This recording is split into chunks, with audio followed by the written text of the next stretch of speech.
What you are about to hear is not casual advice. It is a shift in how you walk, speak, think, and act. A shift in how you interpret your circumstances and command your future. Let me tell you something most men never grasp until it's too late.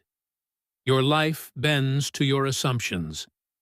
The way you expect things to go is the way they usually go, not because of fate, but because of focus. Your dominant thoughts pull circumstances into alignment. They shape how you act, how you speak, how you persist or retreat. So what if you assumed right now that everything is working out for you? Even when it's hard, even when it's silent, even when there's no proof. What if you lived like the outcome was certain, like the door was already open, and all you had to do was walk through it? That is not wishful thinking. That is mental engineering. And it is how the greatest minds in history rose through failure, criticism, and fear. Henry Ford didn't hope things would work out. He decided they would. He poured his belief into the unknown before the world believed it was even possible. When everyone said the automobile was a fantasy, he built factories. Thomas Edison didn't doubt after his 100th or 10,000th failed prototype because he assumed success was inevitable. He didn't need to see it. He carried it in his mind and acted as if it was already his. Charles Schwab operated from faith in his vision, a faith so strong that entire steel empires were shaped by it. His certainty was contagious. Andrew Carnegie transformed industry and wealth in America. He did not ask, "What if this doesn't work?" He moved as if the results were already secured. That is the energy that builds legacies. So why not you? Why not now? Why not today? You've spent enough time worrying, enough time hesitating, enough time telling yourself stories rooted in fear. Now it's time to flip the script. The version of you that hesitates, that overthinks, that shrinks when life gets loud, he cannot coexist with the version of you that walks in certainty. You cannot serve two minds. One must die. So today, I hand you a new frame, a new filter, a new standard.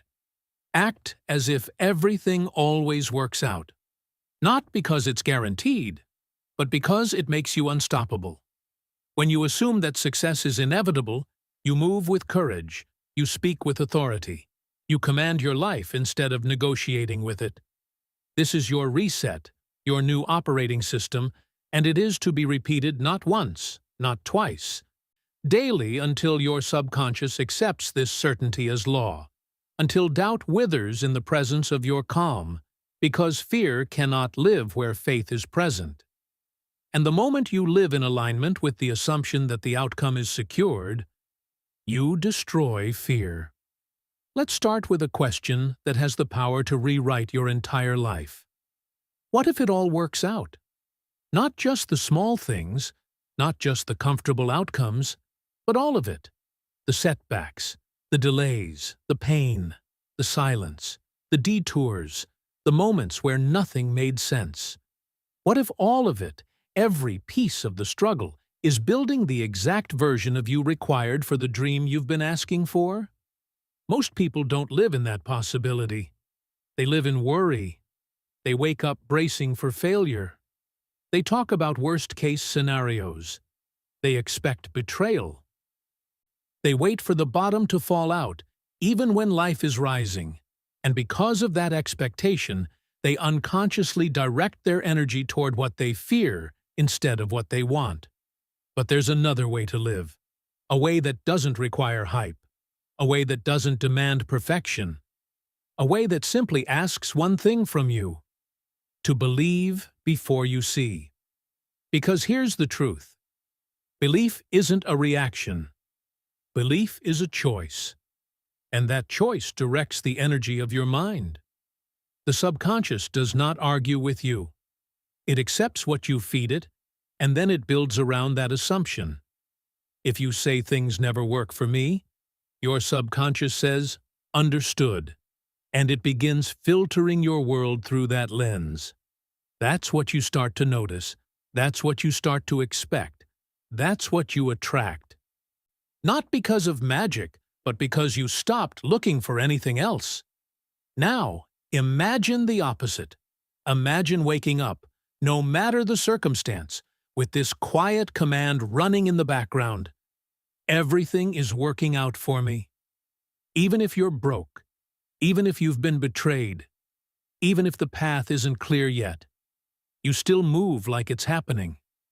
You still execute like the doors are already opening. You still build like the foundation is solid. That belief alone, practiced daily, would rewire your entire life, because when you assume things are working in your favor, you become calmer under pressure. You become more patient in the waiting. You move with power even when the evidence isn't there yet. This isn't delusion. This is leadership of self. Thomas Edison once said, "I have not failed. I've just found 10,000 ways that won't work." That's not just perseverance. That's a man who assumed the light bulb was already his. It was just a matter of time. He didn't ask, "What if this never happens?" He asked, "What else can I try? Because I know it's coming." That mindset is the difference between the man who folds after 3 setbacks and the one who becomes a legend. Henry Ford, when his investors laughed at the idea of a car for the common man, he didn't try to prove himself with words. He didn't shrink into fear. He moved forward like the world was wrong and his vision was already done. And that's not arrogance. That's assumption with discipline. It's the decision to act like it's working, even when you can't see it yet. The weak wait for proof. The powerful move, as if the proof already exists. That's what this mindset gives you. It removes the need for validation. It replaces panic with posture, and it installs a new belief system. The outcome is certain. I just haven't arrived yet. So let me ask you again. What if it all works out?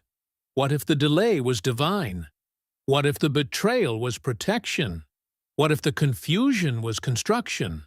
What if the thing you're calling a setback is the exact detour that will introduce you to the version of you you actually need? You see, once you install that assumption, once it becomes your default, you no longer fear the unknown, you welcome it, because the unknown is not the enemy, it's the evidence that something bigger is forming. And your only job is to keep moving, to build when it's boring, to lead when no one's clapping, to act like the outcome is locked in, even if the scoreboard says you're losing, because the scoreboard doesn't measure your spirit. It doesn't track your faith. It doesn't see what's building behind the scenes. Only you know that. Only you know how deep this decision goes. So say it to yourself right now. I live as if everything is working for me. I don't panic. I prepare. I don't beg for signs. I build in silence. And I will not fold because I've already decided the ending. This is not mindset fluff. This is mental warfare. It is the choice to walk through the chaos with order in your mind, because once you decide how this ends, you don't need to flinch at the middle. Act as if everything works out, and soon it will, because what the mind accepts, the world starts to mirror. There is one quality above all others that separates the drifter from the builder, the lost from the locked in, the man who watches life happen from the man who shapes it with his own hands. That quality is definiteness of purpose, a clear, unwavering, unshakable aim, a target burned so deeply into the subconscious that it becomes impossible to ignore, even in silence, even in failure, even in doubt. This is not a vague dream, not a list of goals, not a wish list typed into a phone at midnight and forgotten by morning. This is purpose written with fire, carried with discipline, protected with your life, because without purpose your energy scatters, your hours are stolen by distraction, Your focus is hijacked by the next shiny thing. You chase a dozen paths and master none. You build halfway and then walk away. You mistake movement for momentum, activity for achievement, noise for direction. But when you become a man with definiteness of purpose, your path narrows, your vision sharpens. You stop waking up wondering what the day will bring and start commanding the day to deliver what you have already decided. That's power. That's the beginning of transformation.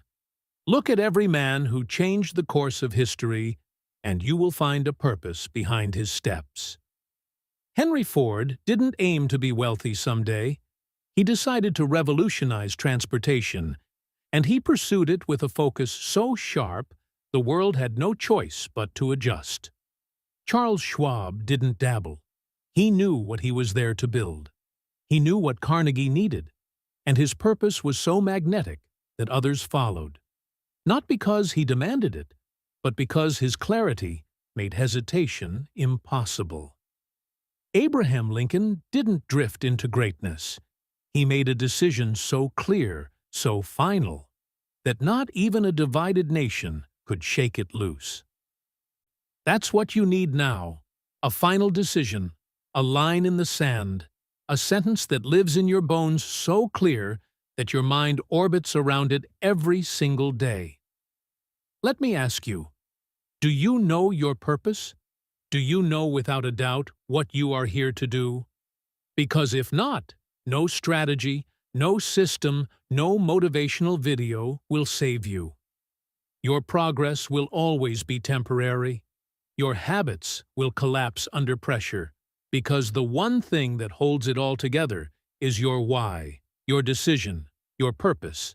So write it down. One sentence, not 10. 1. What is it you must build before your time here is done? Who must you become? What must you give? What is the result that your life demands? Not because it's easy, but because you decided it matters more than anything else. That's your purpose. And once you have it, you read it aloud every morning. You write it by hand every night. You don't wait to feel inspired. You rehearse it until it replaces every other thought. This is the foundation of all confidence. To wake up and know where you are going. You don't compare. You don't scroll. You don't flinch, because your steps are already assigned. Everything you do, the food you eat, the books you read, the habits you install, the words you speak, the risks you take, it all bends toward one thing: your definite purpose. And that gives you spiritual immunity against distraction. You no longer envy other men's paths because you are locked into your own. You no longer fear failure because you know it is part of the construction. You no longer need approval because your purpose gives you authority. And from that place, the decisions become easy. Clarity becomes your compass.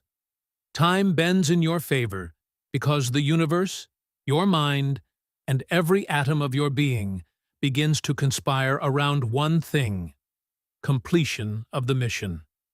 But without that purpose, even the best habits will drift, even the strongest man will fall, even the most brilliant mind will chase things that don't matter. So write the sentence, etch it into your soul, and this is not for someday. This is not for when life calms down. This is the day you stop living like a leaf in the wind and start moving like a builder with orders from within. Say it now. I know my purpose, and I follow it without apology. I no longer wait for clarity. I generate it. My energy is sacred, and my direction is locked in. This is how empires begin. Not with noise, but with one decision burned so deeply into a man's spirit that even time itself bows in his direction. And if you haven't made that decision yet, make it now, because the clock is still running, but your focus hasn't been, and you've got work to do. You've got power to build, and none of it will happen without purpose. Faith is not something you wait for. It is not a gift that descends from the sky. It is not the result of hope or circumstance. Faith is something you build. It is constructed the same way a building is constructed, brick by brick, act by act, thought by thought, until you stand in the middle of something so strong, so stable, that even your doubts must bow before it. Let me tell you a truth most men will never understand. Faith is not emotion. It is repetition.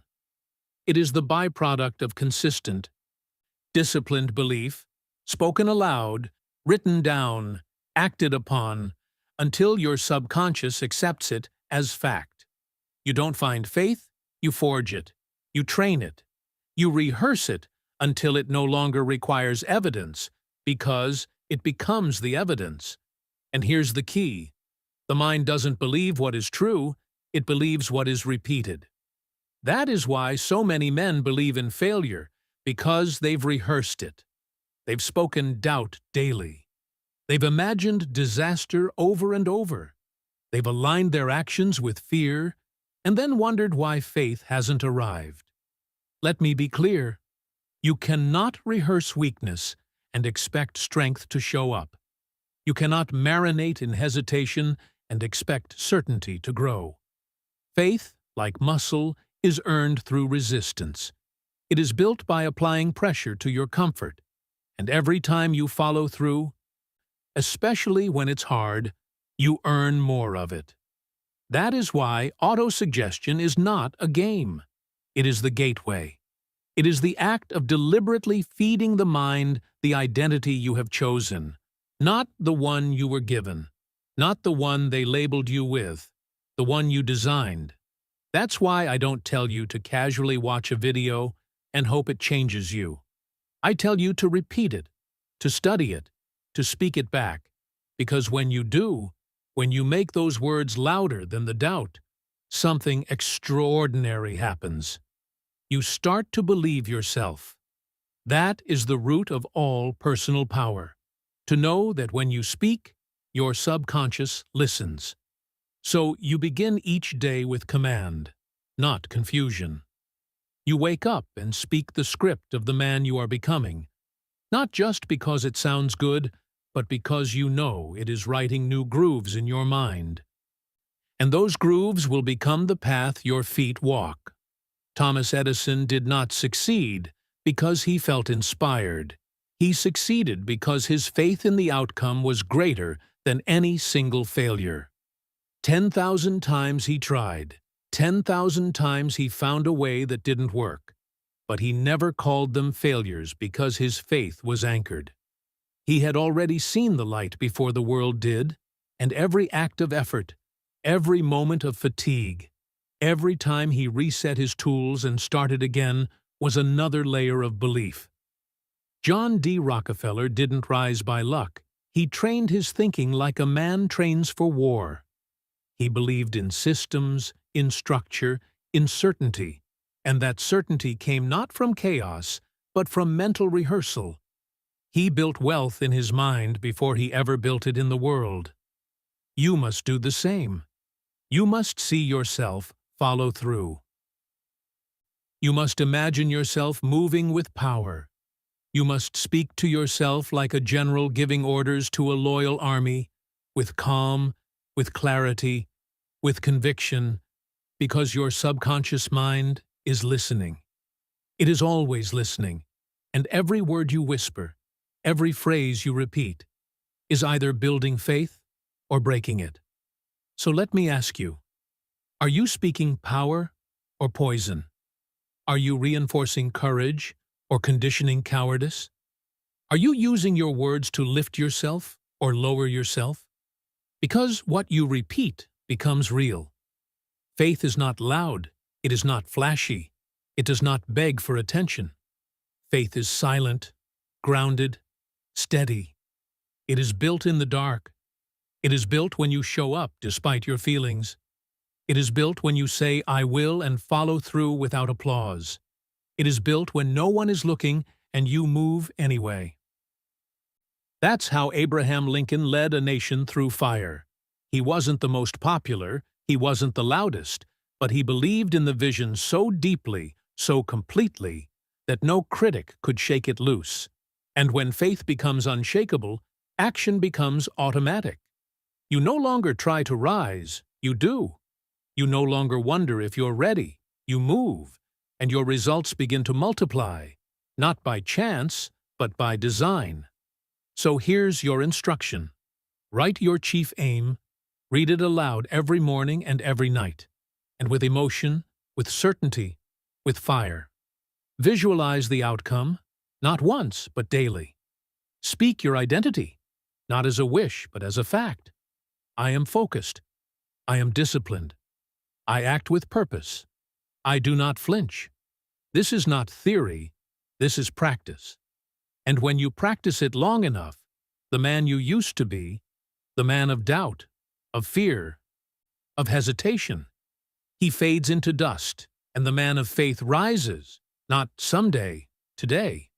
There comes a moment in every man's life where he must make a decision so final, so absolute, that there is no path left to retreat. That moment is not about emotion. It's not about confidence. It's about commitment. Burning the bridge means this. You remove all exits, all fallback plans, all quiet excuses that whisper, "If this doesn't work, I can always go back." No, you can't. Not anymore. Because that man is gone. Let me tell you something that every titan of history has known. You do not truly transform until you remove the option of staying the same. You cannot build a new life while clinging to your old one. You cannot become someone new and still hold space for the person you used to be. You cannot win with your eyes halfway on the rearview mirror. Charles M. Schwab didn't become the president of Carnegie Steel by playing it safe. He wasn't the smartest man in the room, he was the most decided. He carried himself like a leader before the world saw it. He aligned his speech, his tone, his energy with his desired position, and in doing so he closed the door to mediocrity. When he walked into the room felt it. You want that kind of presence, you must decide so fully, so violently, that your past self is stunned into silence. This is what it means to burn the bridge. It's not symbolic, it's strategic.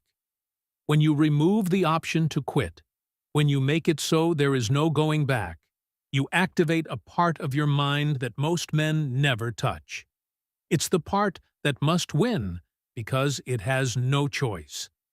Andrew Carnegie demanded this from his men. He didn't want those who were interested in success. He wanted men with one obsession, men who burned the bridge to every other pursuit. He understood this truth. A divided mind is a defeated mind, and so must you.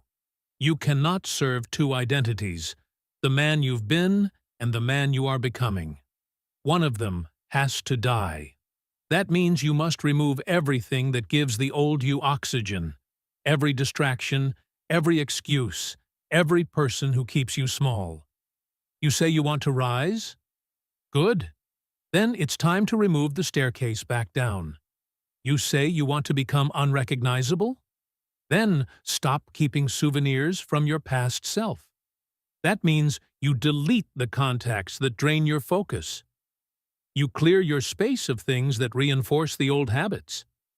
You stop visiting the mental corners where doubt still lives. You destroy the comfort you used to retreat to, because comfort is a liar. It says you're fine where you are, but greatness never lives there. Greatness begins the moment you close the back door and walk forward with fire. That's what Henry Ford did when he bet everything on the assembly line. He didn't ask for permission. He didn't try to convince the skeptics, he decided. And in that decision, he removed failure as an option. People laughed. He didn't, because a man who has burned the bridge does not have time to entertain doubt. He is too busy executing. Now listen to me carefully. You will be tempted more than once to look back. You will think about how easy it was to be lazy, to scroll, to sleep in, to live without pressure. And that voice will sound reasonable. It will offer balance. It will tell you it's okay, just this once. That voice is the final ghost of the old identity. Kill it. Do not entertain it. Do not respond to it. Do not explain yourself to it. Replace it. Every time it whispers, you speak louder. I said no, not 9. I act from decision, not from feeling. I move because I chose this path, not because it's easy, but because it's mine. Do you understand what that does? It hardens your will. It trains your subconscious to believe that your word is law, that your actions are not suggestions, they are commands. This is where the edge is formed, because now you don't need emotion to move. You don't need motivation. You move because the bridge is gone. You move because the man you used to be has no shelter left. You move because the only direction is forward. Thomas Edison didn't hope for a breakthrough. He decided there would be one. And he worked like a man with no alternative. 10,000 failures, and not once did he consider going back. Why? Because he had no bridge to return to. You must adopt the same mindset. Burn the plan B. Eliminate the what if. Live as if this is the only shot, because it is. The clock doesn't pause. The world doesn't wait, and neither should you. You have been dancing with discipline long enough. You've flirted with greatness long enough. Now is the time to marry the mission. Fully, finally, without hesitation. Because once the bridge is gone and the fire rises behind you, there is no turning back, only forward, only execution, only evolution. Let that be the point of no return. Let that be the day everything changed. Let that be today. No man rises alone. No man becomes powerful by staying in isolation. While discipline is forged in solitude, acceleration is born in alignment. There is a force more powerful than willpower, more potent than skill or ambition. It is the power of the mastermind, and it begins with this truth. You become like the minds you consistently align with. Your thoughts are shaped by your circle. Your energy is influenced by your environment. Your identity is forged in the company you keep. You may believe you're strong enough to carry your mission alone, but look around, truly look. Who do you share your time with? Who do you allow to shape your vision? Who do you speak to most? Because those voices are either building you or breaking you. The mastermind is not just a group. It is a mental alliance, a convergence of aligned minds moving with a shared intention to elevate, not distract, to build, not entertain, to sharpen, not soften. You must seek this or you must build it. That means find men who speak with clarity, who move with purpose, who understand what silence means, who don't need to be reminded of the mission because they live it. When you connect your mind to others moving with the same fire, something miraculous happens. You become faster, stronger, more focused. You multiply your energy. You collapse timelines. You begin to unlock ideas you never would have seen on your own, because the mastermind brings perspective. This is not theory. This is the same strategy used by the greatest builders of history. Henry Ford did not build his empire in a vacuum. He surrounded himself with thinkers, engineers, and men of unshakable belief. They didn't always agree, but they aligned. They pushed.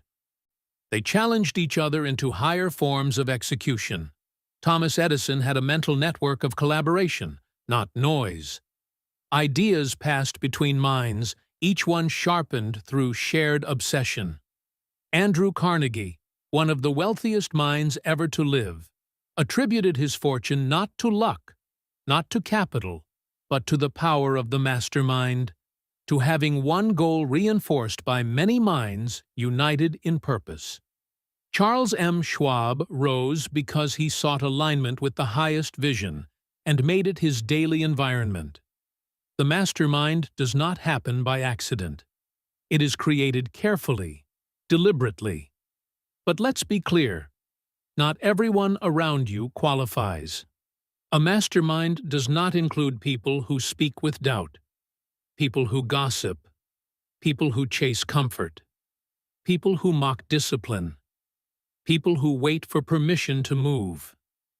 You must remove them from your mental atmosphere immediately, because a single weak mind in your circle can dilute the fire you're building. Protecting your energy is not arrogance, it is strategy. If a man does not feed your vision, he bleeds it. If he does not mirror your commitment, he distracts you from it. If he cannot see the future you are building, he has no place in its foundation. Let me give you a rule. If you wouldn't trade places with their life, don't take advice from their voice. You are not obligated to carry the weight of others' confusion. You are here to build something different, sharper, clearer, higher. So what do? You form your mastermind by choice. Start with one aligned mind, one voice that sharpens you, one man who speaks clarity over chaos, then another and another, until your circle becomes a system, a structure, a support so tight, so aligned, that failure becomes difficult. Meet weekly, speak with purpose, share goals, hold each other to higher standards. Eliminate the soft language. Maybe, someday, I'll try. Replace it with declarations, with accountability, with fire. And if you cannot find this circle yet, be it. Be the standard. Speak with authority. Move with conviction. Others will feel it, and they will rise to meet you or fall away. Do not chase approval. Do not try to convert those who are committed to drifting. Just build, just move, just live aligned, and those meant to walk with you will appear. This is not about community for the sake of comfort. It is about alignment for the sake of power. Because when a mind as sharp as yours joins with another of equal fire, the laws of success begin to bend. The path gets clearer. The results get faster. The noise gets quieter. This is the hidden power of the mastermind, the power to multiply your mission. So make your decision now. Who do I need to align with? Who do I need to release? And who do I need to become to attract the minds I want around me? Then begin, because one aligned conversation can change your life, and one weak one can steal it. Choose wisely. Before the action, before the money, before the momentum, there must be belief, because no man ever accomplished anything of greatness without first seeing it in his mind. You must believe long before the world gives you permission, long before the world applauds, long before the evidence shows up. That is the true test. Can you act as if it's already real while it's still invisible? This is what separates the few who rise from the many who quit. Understand this. Faith is not a luxury. It's not an optional mindset reserved for the optimistic. Faith is a requirement, the foundation, the beginning of all transformation. You may think you need clarity to begin. You don't. You may think you need resources, motivation, support. You don't. What you need is a decision backed by belief, the kind of belief that is felt in your chest, that moves your feet, that speaks louder than doubt, even when your voice shakes. Abraham Lincoln did not know how the war would end. He didn't have certainty in strategy, but he had faith in principle. Faith that freedom must win, even if the road cost everything. Henry Ford had no map, no market, no approval. But he believed so deeply in his vision that the world eventually bent to his certainty. Rockefeller built empires before the infrastructure even existed. Why? Because in his mind, it was already done. Edison, Carnegie, Schwab, None of them waited for evidence before they believed. They created the evidence by acting in advance of it. That is what faith does. It precedes the results. But fear does the opposite. Fear says, I'll wait until I see proof. Faith says, I'll move, and then make the proof appear. Which voice do you obey? Fear waits. Fear scrolls. Fear calculates every risk and forgets every reward. Faith builds. Faith acts. Faith believes and moves anyway. And if you think this is just positive thinking, you misunderstand the laws that govern your mind. Your subconscious does not respond to what is true. It responds to what is repeated, what is felt, what is believed. If you repeat fear, your life becomes a pattern of protection. If you repeat belief, your life becomes a pattern of creation. That is why autosuggestion is so vital. Why you don't just hear the words, you speak them, you feel them, you emotionalize them into your subconscious until they become your identity. You don't just say, I believe. You say, I act with faith. I do not wait to feel ready. I know who I am becoming, and I move accordingly. This is how belief is installed. Every day you speak the vision. Every day you move like it's done. Every day you refuse to let fear direct your decisions. That's the part most men miss. They think belief is just mindset, but belief is also motion. If you want to believe, act like you believe, because action reinforces belief. Each time you follow through without evidence, each time you show up when it's hard, each time you keep your word in private, you build a new identity, an identity that says, I don't need proof. I am the proof. Let me give you a law. Belief precedes performance. You will never outperform the image you hold of yourself. So the question is not, can I do it? The question is, what am I rehearsing? What am I telling myself daily in silence? What identity am I speaking into existence or avoiding out of fear? Because the world doesn't respond to potential. It responds to certainty. Certainty in your voice, certainty in your movement, certainty in your presence. You cannot fake that. It must be forged. And you forge it through daily rehearsal, through repetition of belief in the absence of proof. Every morning, speak your vision.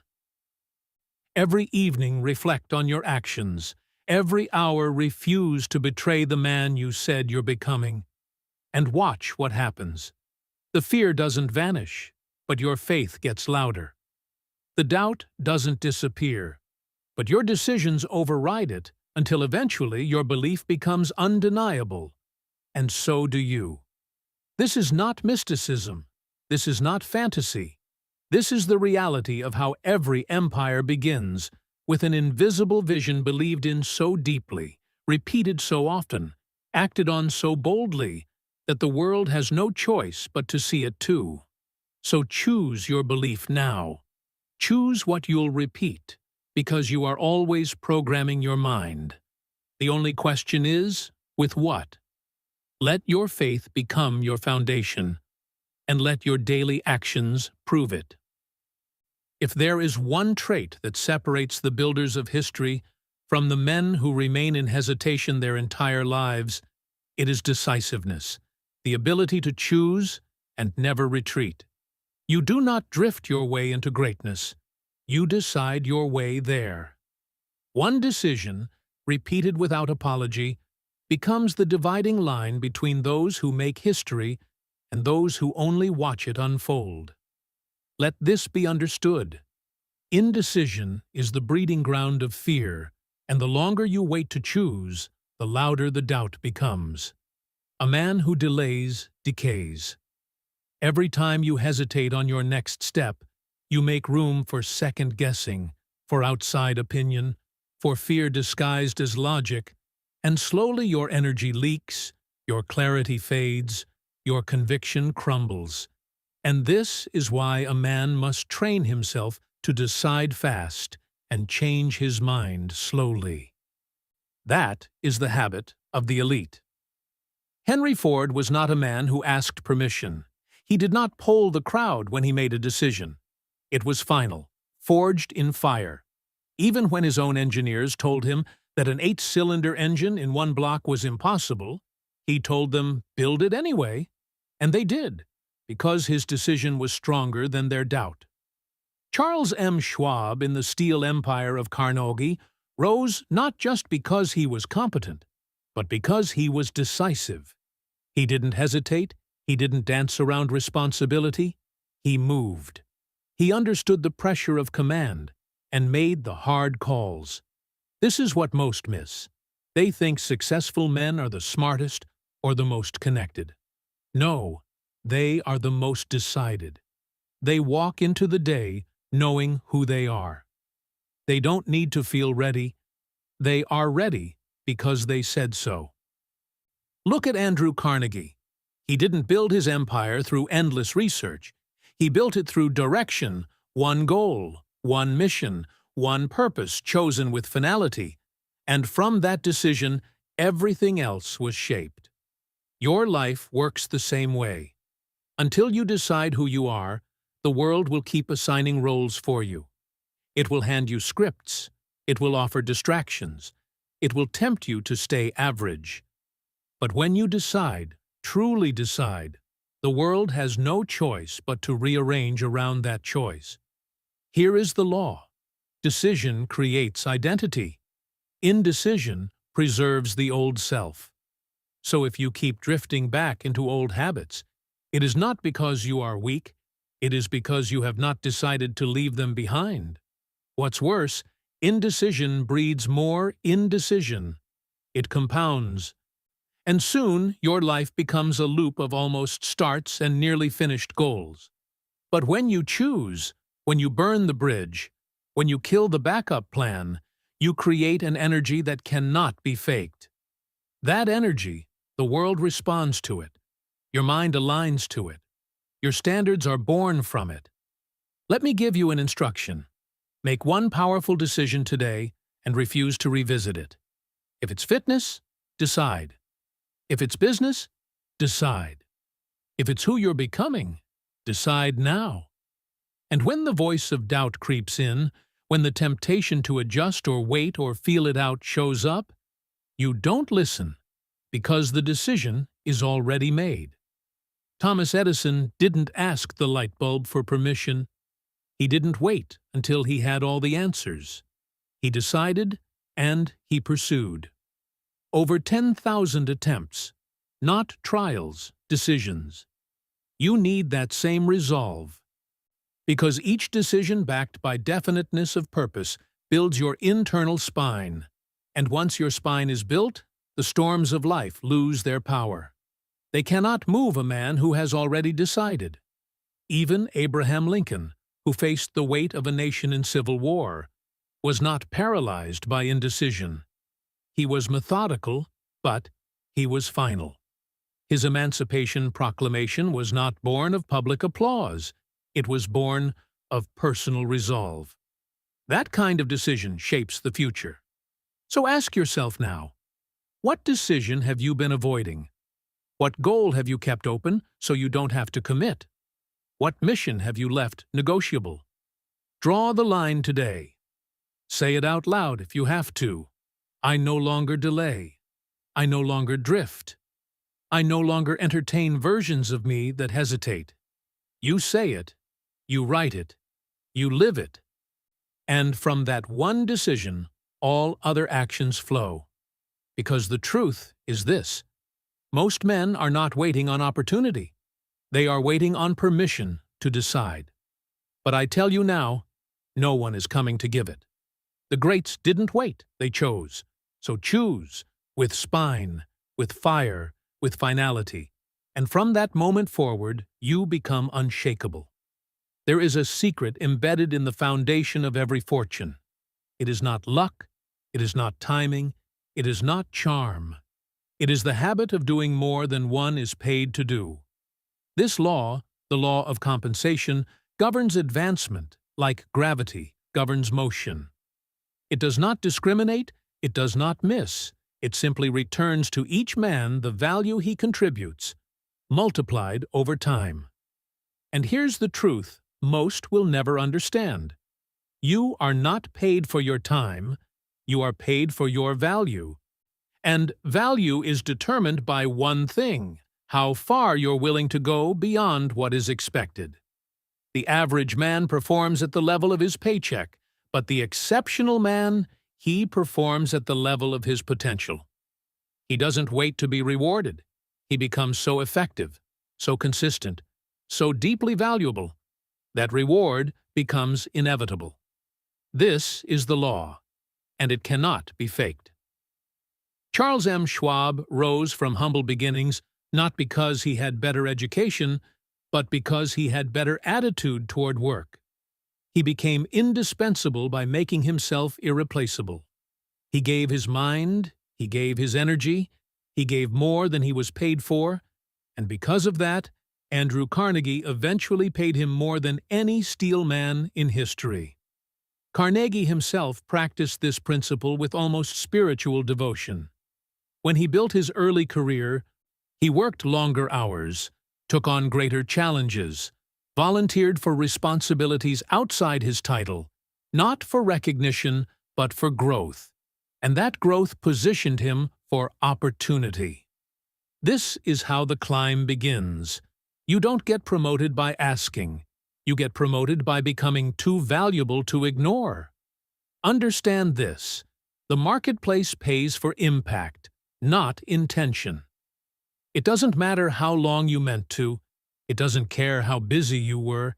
It only measures results. And those results are multiplied for the man who consistently goes above and beyond. That's where you must live, in the extra mile, the unpaid hour, the unseen effort, the quiet improvement. Because here's the secret no one talks about. The extra mile is the emptiest one, and that's why it's where all the power lives. Everyone wants to get ahead, but few are willing to give more than they're asked. Few wake up early without being told. Few deliver excellence when average is accepted. Few take ownership of mistakes that weren't even theirs. But the few who do, they rise.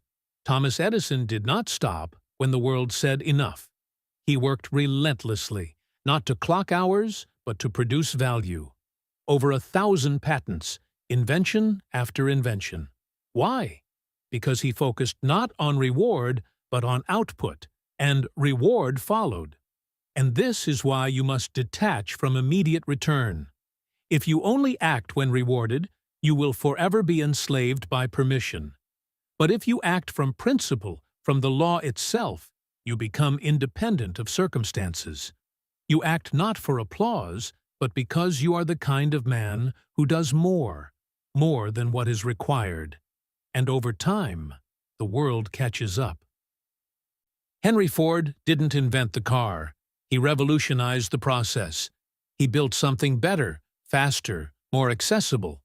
He didn't stop at good enough. He pushed boundaries, he over-delivered, and because of that, the market followed him. Success is not reserved for the lucky. It is earned by the man who outserves, outimproves, and outlasts. That is what you must install, not just in business, but in your home, in your discipline, in your mission. When you do more than expected, you become more than expected. You grow, you gain self-respect, you earn influence, and most importantly, you rise above the competition without needing to destroy anyone else. So here's your challenge. Where can you over-deliver today? What extra detail can you improve? What skill can you sharpen without being asked? What task can you complete better than expected? And once you answer, you do it.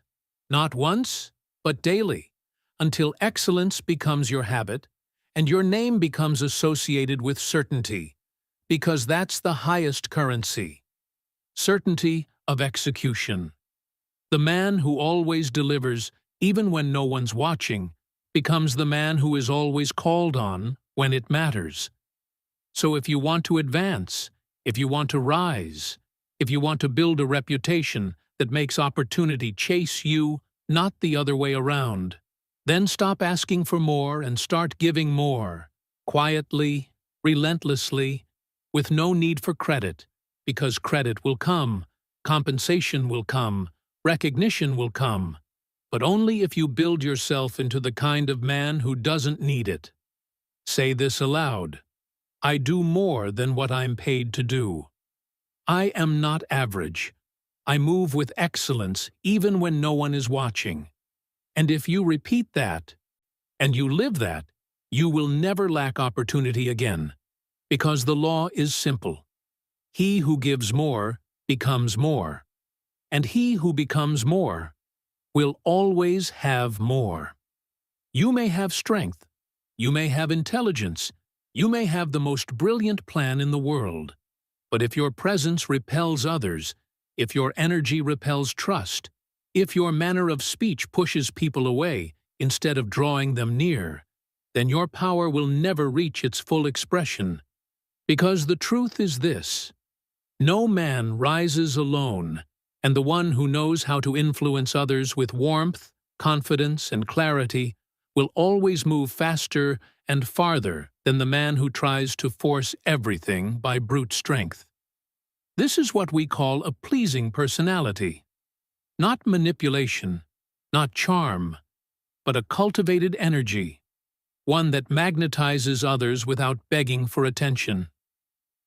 It is the invisible factor behind the most successful men in history, the quality that opens doors, that earns loyalty, that multiplies influence. Let me tell you plainly, a pleasing personality is not a gift. It is a discipline. It is a product of self-awareness, emotional control, and intentional practice. Andrew Carnegie built one of the greatest fortunes in history, not because he was the loudest, but because he knew how to make others feel seen. He listened more than he spoke. He praised more than he criticized. He mastered the art of influence, not through domination, but through presence. And that presence made others want to work with him. It drew power toward him. Charles M. Schwab was famous for this. Though not a technical genius, he became president of U.S. Steel because of how he made people feel. He smiled often, he remembered names, he made others feel important, and through that, he got the best out of his team without ever raising his voice. Because power isn't just force. Power is the ability to move others willingly. You must understand this. A pleasing personality isn't about being fake. It's not about being soft. It's about refining yourself into someone whose presence communicates, this man is worth trusting. This man is worth following. And that doesn't mean becoming a performer. It means mastering these quiet disciplines. Tone of voice. Speak with conviction, not hesitation. Facial expression. A calm, confident presence speaks before you say a word. Genuine interest. People remember how you made them feel. Ask real questions. Listen deeply. Optimism. A pleasing personality does not dwell in negativity. It uplifts. It radiates certainty.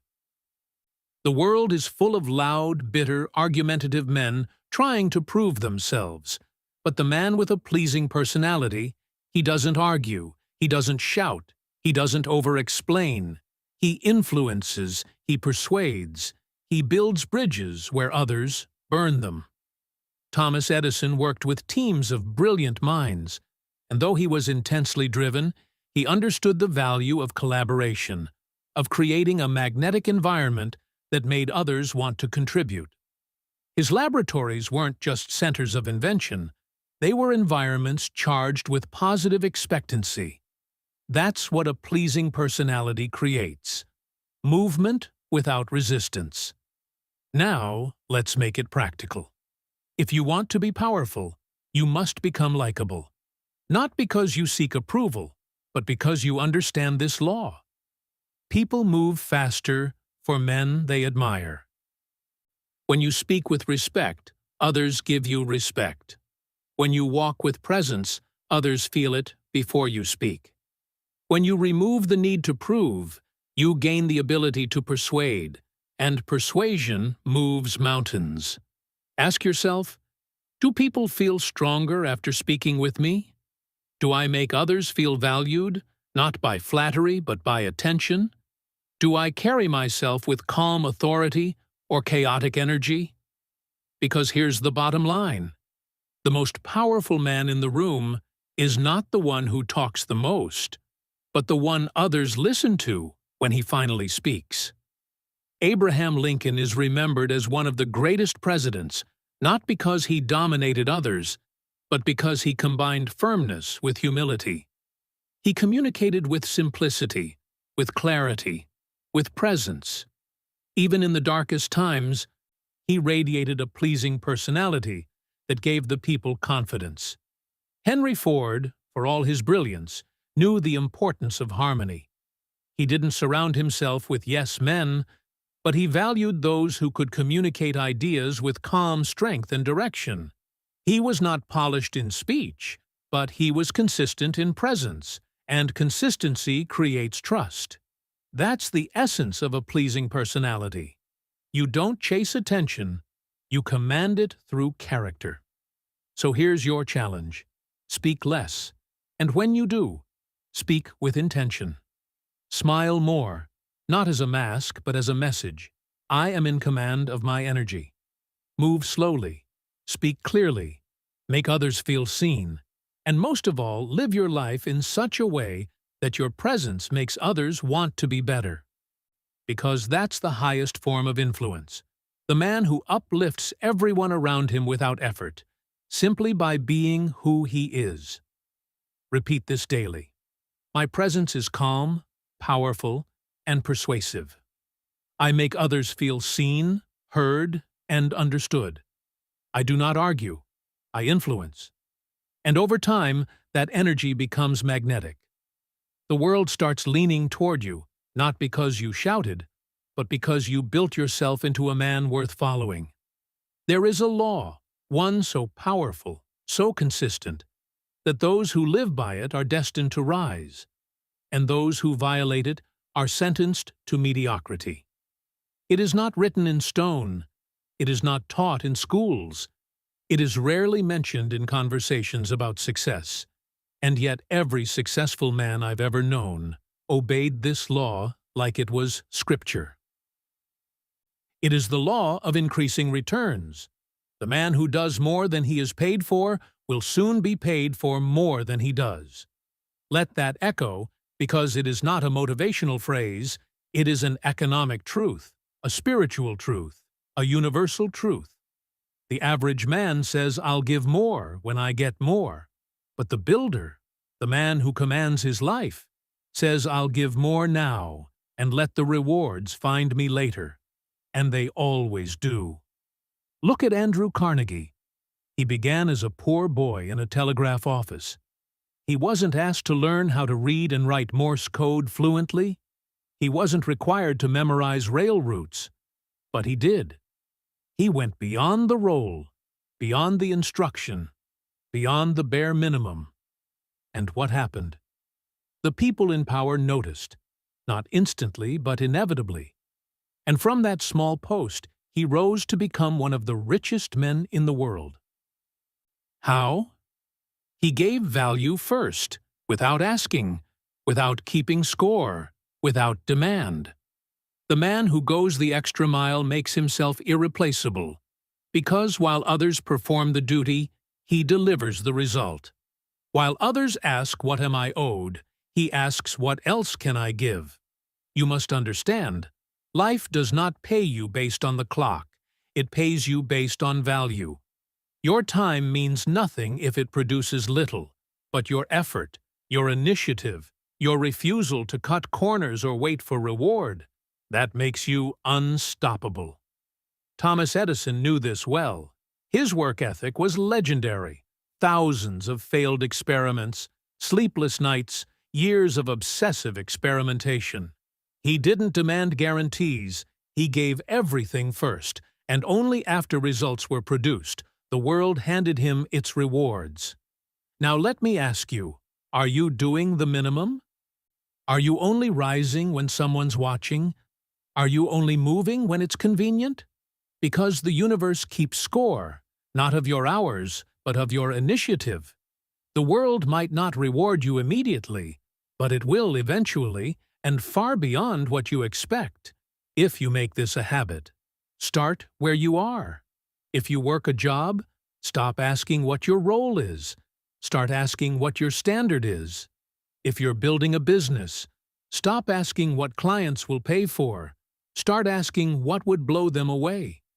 If you're building a skill, don't just check the box. Stay longer, push deeper, stretch further, because every time you exceed the expectation, every time you cross the invisible line of enough and keep going, you separate yourself from the pack. You become unforgettable. You become trusted. You become indispensable. Let me remind you, Charles M. Schwab wasn't promoted for doing his job. He was promoted because he multiplied value. He encouraged others. He pushed teams. He asked what else could be done. He went above, not for attention, but because it was who he was. That's what you must become. The man who gives more than is asked, more than is expected, more than is required. And the key? Do it when no one sees it. Do it when no one claps. Do it until it's your identity, because that identity becomes a magnet for opportunity. Henry Ford built an empire not just because of what he knew, but because he demanded more from himself and from others. Faster production, smarter engineering, better value for the customer. He always asked, how can we give more? And as a result, he received more than any man in his field. But remember, it started small. Every great leap begins with invisible effort. So begin today. Ask yourself, where am I meeting the minimum? Where can I exceed the standard? Where can I act not like an employee, not like a worker, but like an owner? And once you find that answer, live it. You'll feel resistance. Others will mock you. They'll say you're working too hard, caring too much, doing too much for nothing. But the rewards of going the extra mile are never immediate. They are delayed but multiplied. They come in the form of respect, of trust, of opportunity, of leadership, and eventually of wealth. Say this daily: I do not ask what I'm owed, I ask what I can give. I exceed expectations as a way of life. I am the man who goes the extra mile, because that's where greatness begins. And let those words take root, because the man who lives by them, he never stays at the bottom for long. Let me tell you something you already know, but may not have accepted. Watching this once is not enough. You cannot rewire your entire system in a single sitting. You cannot kill a decade of fear with one round of motivation. You cannot erase the old programming with inspiration alone, because your subconscious mind does not respond to one-time information. It responds to repetition. To imprint a new belief, you must burn it in again and again until it becomes more familiar than your doubts. So let this truth echo through your mind. Repetition is the language of the subconscious, and the strongest loop always wins. If your old loop is, "I'm not good enough," it will dominate until a stronger one replaces it. If the dominant signal in your life is hesitation, that will become your identity. But if you feed your mind day after day with power, with certainty, with a voice that reminds you of who you really are, then the old voice loses volume, not by force, but by frequency. That's why autosuggestion is not optional. It is the method, the tool, the mechanism by which you reprogram who you are at the core. And how does it work? You play this again. You speak the lines aloud, not casually, but with energy. You memorize the phrases that struck you. You repeat them in your mind when resistance rises. You let this message become your mental software. You don't listen for entertainment, you listen for identity installation, because you are not just here to feel better, you are here to become unrecognizable. Let me show you something. Close your eyes and say this to yourself. I am not afraid. I act without hesitation. I am focused. I am certain. I am becoming who I was meant to be. Feel what happens in your body when you say those words. Do you feel it shift? That's not imagination. That's neural reinforcement. That's your identity being updated in real time. Now, multiply that by 90 days. You say it once, it's a spark. You say it every morning for 90 days, it's a circuit. You speak it until it becomes your baseline, until the words don't just sound strong, they are your voice. Because here's the law. What you feed forms you. What you repeat becomes you. So don't let this message fade. Don't treat it like a video. Treat it like a ritual. Build your morning around it. Make it part of your environment. And if someone asks why you keep playing the same message again and again, tell them this. Because I'm not here to be entertained. I'm here to be rebuilt. Your mind is programmable. Always has been. The only question is who's writing the code. From this moment forward, you are. So play this again. Speak the words with fire. Walk into your day with certainty. Because every time you repeat power, you weaken fear. And now let's close this chapter the only way a man committed to transformation should. You've listened. You've absorbed truth after truth. Not theories, but tools. But now comes the most important part. You walk, not as the man who started this video, but as the man who has already become what he used to chase. You don't move like you're trying. You don't speak like you're hoping. You walk like it's done. That's the posture of a man with power, not because he knows everything, but because he knows himself. So from this moment forward, you move differently. You walk into the gym like the transformation already happened. You step into your work like the breakthrough already came. You make decisions like success is already unfolding behind the scenes, because guess what? It is. Everything is working in your favor, but only if you act like it. Faith is not passive, faith moves, faith builds, faith walks, like the outcome is certain, and that's not delusion, that's identity, that's alignment. So before this video ends, before you step back into the world, I want you to say this with power, out loud, spine tall, chest forward. I am not afraid. I act without hesitation. Everything is working in my favor, and I move like it. Now say it again, slower, and mean it. I am not afraid. I act without hesitation. Everything is working in my favor, and I move like it. That is your identity script now. You don't need validation. You don't need applause. You don't need anyone to understand the fire that's burning in your chest. You just need to keep going, because the world rewards the man who moves with certainty, not knowing, not explanation, certainty. You don't have to explain your decisions to people who haven't earned the right to hear them. You don't need permission to rise. You don't need a green light to act. You are the green light. You're not waiting for a breakthrough, you are the breakthrough. And every action you take from this moment forward, it must reflect that. Move like the man who already has what he came for. Speak like someone whose voice creates the result. Wake up tomorrow like momentum is waiting for you, because it is. The universe responds to certainty. Life bends to belief.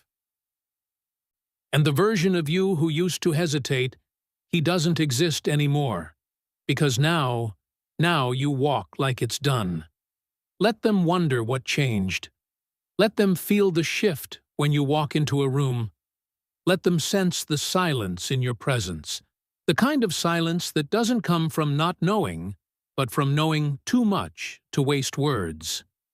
You've done the mental work, now walk it out. Every room you enter, every action you take, every plan you make. Make it from the man who already is.